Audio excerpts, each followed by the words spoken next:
আনন্দে রাধা গোবিন্দের গুণগান গাইছেন। একত্রিত হয়ে সখীগণ মিলিত হয়ে একসঙ্গে উচ্চস্বরে রাধা গোবিন্দের গুণগান গাইছেন। ভজ কৃষ্ণ গোবিন্দ গোপাল শ্যাম, ভজ কৃষ্ণ গোবিন্দ গোপাল শ্যাম, ভজ কৃষ্ণ গোবিন্দ গোপাল শ্যাম, কৃষ্ণ গোবিন্দ গোপাল শ্যাম। আজ শ্রী রাধা রমণ রাধিকা, আজ শ্রী রাধা রমণ রাধিকা, ওদের আনন্দ ধরে না, আনন্দ ধরে না।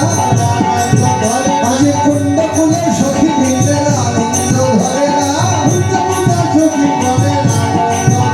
আজ কুণ্ড কুলের সখী বৃন্দের আনন্দ ধরে না।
দোল দিয়েছে, ওদিকে এমন ভাবে দোল দিয়েছে অমনি ঝুলনা ঝমকে রাধিকা চমকে, ঝুলনা ঝমকে রাধিকা চমকে,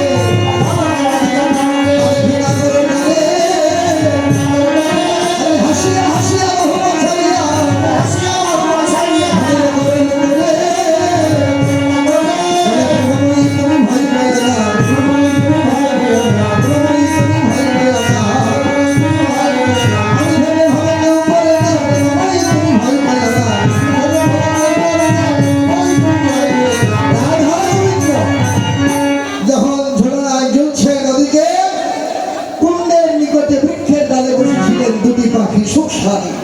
সখীদেরকে ডেকে বললেন, সখীরা জটিলা বনে প্রবেশ করেছে, তোমরা তাড়াতাড়ি সূর্য মন্দিরে রওনা হও।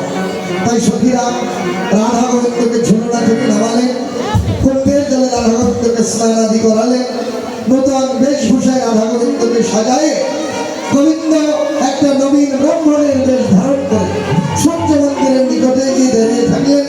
আর সখীরা রাধারানীকে নিয়ে ধীরে ধীরে সূর্য মন্দিরে রওনা হলেন। আজ জটিলা গমন কথা শুনি সশঙ্কিত, সূর্যের মন্দিরে সবে হল দেখে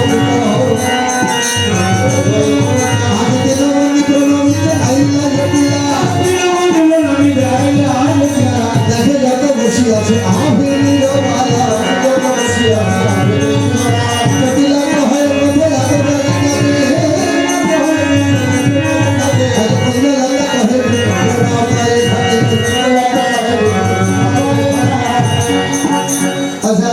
বসেন। পূজার সময় আবার আপনারা নৃত্য করে, যখন পূজা হবে পূজার পর আরতি, পূজার সময় আপনারা একটু নৃত্য আনন্দ করবেন। জটিলা বনে প্রবেশের কথা শুনে তাড়াতাড়ি রাধারানীকে নিয়ে সূর্য মন্দিরে গেলেন। জটিলাও সূর্য মন্দিরে গিয়ে দেখেন সবাই বসে আছেন আঙ্গনে। এসে বলেন কি গো তোমরা বসে আছো বেলা বয়ে যায় পূজা করাবে কখন? সবাই মিলে বলেন দেখো মা ব্রাহ্মণ না পেলে পূজা করায় কাকে দিয়ে? জটিলা বলেন ব্রাহ্মণ নেই মানে? জটিলা তো হয়ে গেল কোথা গেল বটু? আর কন্যা তো কহে তোমার কথাই হলো বটু। আর এক ব্রাহ্মণ আছে গর্ভমণি শিষ্য, জটিলা তো হয়ে পারে আর হয়ে অবশ্য শরীর কন্যা চলে ব্রাহ্মণীতে কথা বছর নিল তার পাছেতে ব্রাহ্মণ বেশি গোবিন্দকে নিয়ে এলেন কুন্দলতা দিয়ে জটিলার কাছে বলেন দেখো কৃষ্ণের অপরূপ লীলা।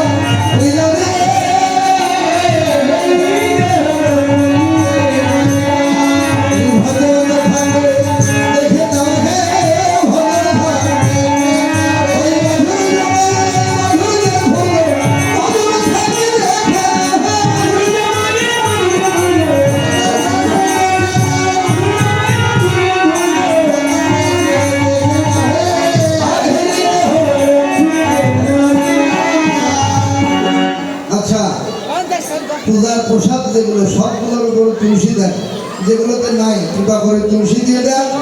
আর পূজার যেগুলো আয়োজন একটা আসন দেন, পঞ্চপত্র আসন পাত্রটা দেন, ফুল তুলসী আর তার দেন, তা পূজা করার জন্য দেন ওগুলো।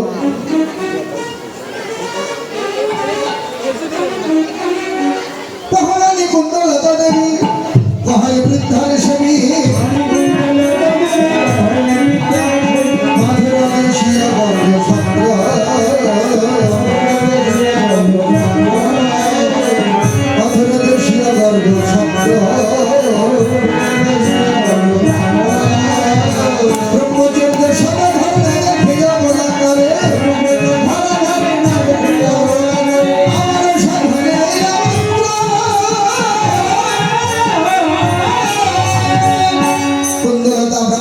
গোবিন্দকে নিয়ে এসে জটিলার কাছে নিবেদন করলেন।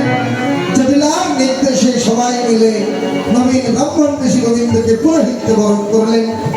ওদের আত্মনিবেদনে সন্তুষ্ট হয়ে ব্রাহ্মণ বেশি গোবিন্দ দেবতার অর্চনায় ব্রতী হয়ে পুজোয় বসলেন। শুধু ভক্তবৃন্দ আপনারা একটু ধৈর্য ধরে বসুন, আমি অর্চনাটুকু করে দেই। আর এর মধ্যে এই রাধা গোবিন্দের নৃত্য দেখেন। অর্চনার পরে সবাই দেবতার চরণে পুষ্প অর্ঘ নিবেদন করলেন। তাই সকলেই ধৈর্য ধরে বসুন।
নবীন ব্রাহ্মণ বেশি গোবিন্দ দেবতার পূজা অর্চনা অন্তে সমস্ত ব্রজবালাদের দিকে বললেন, হে ব্রজবালাগণ, তোমরা যারা দেবতার অর্চনায় ব্রতী হয়ে মনে এসেছ, যারা দেবতার চরণে পুষ্প অর্ঘ্য নিবেদন করবে, সময় হাতে হাতে ফেললে প্রস্তুত হও।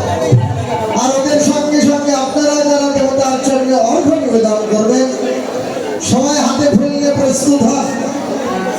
আর যাদের কাছে ফুল নাই বা না পৌঁছে, তাদেরও দুঃখ পাওয়ার কারণ নাই, কারণ শাস্ত্র বলে ফুল হলো বিশুদ্ধতার প্রতীক। ফুল না থাকলে বিশুদ্ধ অন্তরের ভক্তিটুকু ভগবানের চরণে নিবেদন করে, এতেই ভগবান বেশি সন্তুষ্ট হবে। এখন সবাই মিলে লৌকিক আচরণ, যেটাই এখন আসলে প্রচলিত হয়ে গেছে, প্রথমে যার যার গুরু প্রদত্ত প্রণালী অনুসারে আশ্রম সেরে নিন, আর প্রথম পুষ্প হাতে নিয়ে সবাই প্রস্তুত হন। প্রথম পুষ্প হাতে নিয়ে সবাই প্রস্তুত হন। যার যার শ্রী গুরুদেবের চরণ ভাবনা করে আপন আপন গুরুচরণ উদ্দেশ্য করে এই পুষ্প নিবেদন করবেন। সবাই হাতে ধরলেন, আপন গুরুচরণ ভাবনা করুন আর মন্ত্র উচ্চারণ করে পুষ্প নিবেদন করুন। এতে গন্ধ পুষ্পে পুষ্পাঞ্জলি শ্রী শ্রী গুরুদেব।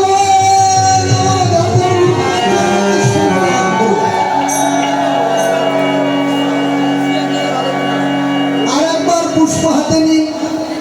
এইবার পঞ্চতত্ত্বের চরণ ভাবনা করুন, পঞ্চতত্ত্বের চরণ উদ্দেশ্যে পুষ্প নিবেদন করুন। এতে গন্ধ পুষ্পে পুষ্পাঞ্জলি শ্রী শ্রী পঞ্চতত্ত্ব। আরেকবার পুষ্প হাতে নিন।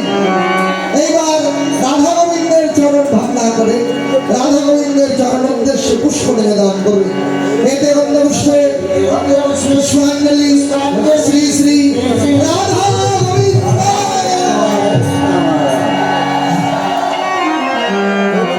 আরেকবার পুষ্প নিন। এটাই পুষ্প নিবেদনের শেষ পর্ব। এরপরে আর পুষ্প নিবেদন হবে না। ব্রজবালারা সূর্য মন্দিরে সূর্যদেবের চরণ উদ্দেশ্যে অর্ঘ্য দেবে। আপনারাও সূর্যদেবের চরণ উদ্দেশ্যে ব্রজবালাদের সঙ্গে সঙ্গে সূর্য দেবতার চরণ উদ্দেশ্যে নিবেদন করবেন। সবাই ফুল হাতে নিন, ব্রজবালাদের সঙ্গে সঙ্গে নিবেদন করে দেবেন। আজ তবে সেই বিদ্যমান পোশাক হস্তে পুষ্পাঞ্জলি দিল।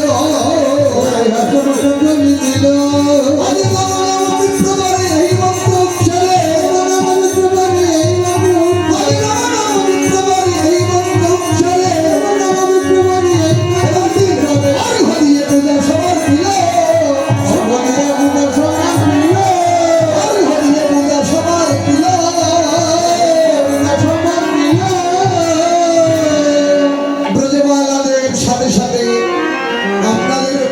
সূর্য দেবতার চরণ উদ্দেশ্যে চরণে পোশাক এই নিবেদন করি। এইবার সমস্ত ব্রজবালাদের দিকে বললেন, হে ব্রজবালাগণ, সবাই হাত জোড় করে দেবতার চরণে প্রণাম নিবেদন করো।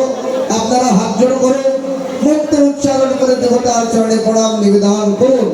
ওম জমা কুসুম সন্দেশ্বর জমা কুসুম সন্দেশ্বর মহাদেবী ধান্তরি সর্বপাপগ্ন শ্রী দিবা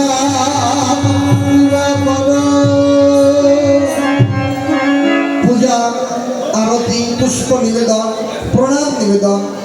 এইবার ব্রজবালাদের ডেকে বললেন, হে ব্রজবালাগণ, কোনো মঙ্গল কর্ম করে ইষ্টের প্রতি আত্মনিবেদন না করলে সেই মঙ্গল কর্ম সুসম্পন্ন হয় না। আর ভক্তিশাস্ত্র বললেন, আরাধ্য ব্রজেন্দ্র নন্দন শ্রীকৃষ্ণ অনন্ত কোটি জগৎ জীবের একমাত্র পরমারাধ্য। তাই সবাই হাত জোড় করুন, মন্ত্র উচ্চারণ করে সেই পরমারাধ্যের চরণে আত্মনিবেদন করুন। ত্রিভঙ্গ ভঙ্গিমণ্ডপম বেদরঙ্গরঙ্গরঞ্চিতম কবিমণ্ডল মধ্যস্থ স্বামী নন্দ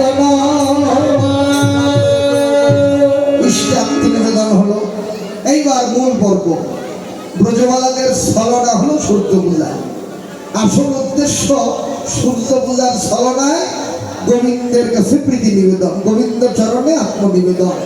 তাই বন্ধু যেমন বন্ধুর কাছে, প্রিয়জন যেমন প্রিয়জনের কাছে অন্তরণ হইতুকু ভালোবাসা নিবেদন করে, ব্রজবালারা ওদের অন্তরণ হইতুকু প্রীতি অন্তর্যামী গোবিন্দের চরণে নিবেদন করলেন। ওদের সঙ্গে সঙ্গে আপনারা আপনাদের অন্তরণ হইতুকু প্রীতি ইচ্ছা অন্তর্যামী চরণে নিবেদন করুন। কৃপাময় যেন সকলের মনোবাসনা পূর্ণ করে, সকলের জীবনের অমঙ্গল দূর হয়, সকলের জীবনে যেন শান্তি বর্ষিত হয়, এই নিবেদন দেবতার চরণে রেখে সবাই হাত জোড় করে দেবতার চরণে প্রণাম নিবেদন করছেন। আর ওরাও সবাই মিলে ভগবানের চরণে আত্মনিবেদনতে ভগবানের চরণে প্রণাম নিবেদন করলেন। হা কৃষ্ণ করুণা সিন্ধু, হা কৃষ্ণ করুণা সিন্ধু, দীনবন্ধু জগৎপতে, দীনবন্ধু জগৎপতে, গোপেশ গোপীনানন্দ, গোপেশ রাধাকান্ত নমস্তুতে। এইবার বৃদ্ধা জটিলা সবাইকে ডেকে বললেন, দেখো মা, কোনো মঙ্গল কর্ম করে তার দক্ষিণা না দিলে সেই কর্ম কখনো সুসম্পন্ন হয় না। তাই সবাই মিলে নবীন ব্রাহ্মণ ঋষি গোবিন্দকে দক্ষিণা দিয়ে দান করছে। আপনারাও যারা দক্ষিণা দিয়ে দেবেন কৃপা করে এখন দিয়ে দিতে পারেন। আজ তবে বৃদ্ধাশ্রমের দক্ষিণা লইয়া করে আর কোন কোন জন্মে সাধিল, আজি দেহ